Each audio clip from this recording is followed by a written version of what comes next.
Oi, gente, meu nome é Grace, sou personal trainer. Eu queria hoje falar para vocês como é que a gente faz para avaliar a nossa diástase, se a gente teve diástase abdominal na gestação, né? Se a gente ficou com essa diástase ou não. Então, primeiro, eu queria que vocês deitassem em decúbito dorsal, então de barriga para cima, e a gente vai tentar olhar. A gente tem uma linha central, que é essa linha alba, né? E a gente vai tentar olhar nessa linha, tocar com a mão e perceber se eu tenho um afastamento desse reto abdominal, que são essas duas paredes, né, que a gente tem aqui nessa região. Então, se eu tenho essas duas paredes afastadas ou não. E aí, quanto que essa parede está afastada e qual profundidade, qual comprimento que eu tenho de afastamento. Então, se a diástase ela é mais superior, né? As mulheres ficam com aquele estômago alto, aquela sensação de inchaço nessa região superior. Se a diástase é mais perto do umbigo, nessa região, normalmente as mulheres têm um pouco mais de desconforto lombar, né? E se a diástase é mais infraumbilical, mais para baixo do umbigo, a mulher fica com aquela, ou a barriguinha mais caidinha, ou aquela sensaçãozinha de pochete, esse aumento na região baixa, tá? Essa dificuldade de manter esse abdômen para dentro. Então vamos lá, vamos tentar avaliar? Então é o seguinte, deita lá de barriga para cima e você vai colocar a sua mão. Você vai primeiro tentar subir o seu tronco um pouquinho, tá?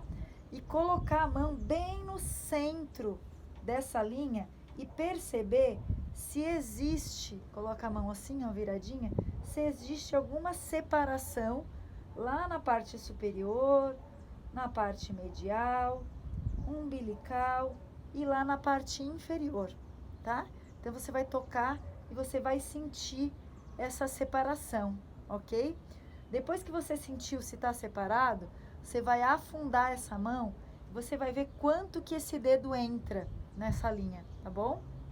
Então, de preferência, tenta medir, anotar esse número, quanto que está entrando lá na parte superior, na parte média e na parte inferior, ok?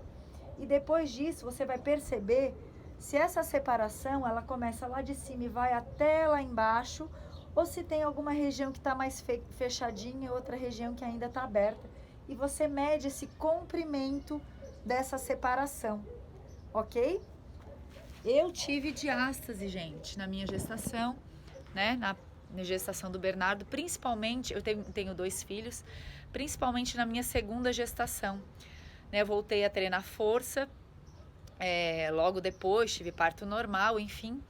E quando você tem uma diástase, tem alguns exercícios que não são interessantes fazer, porque a gente pode piorar essa diástase.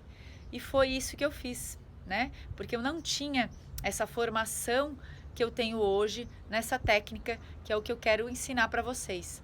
Então eu sofri de problema de incontinência urinária, e um pouco de desconforto lombar, né? Pressão no assoalho pélvico, dificuldade de manter essa barriguinha lá para dentro de forma tônica. E eu consegui resolver isso com essa técnica que eu trabalho de forma muito rápida.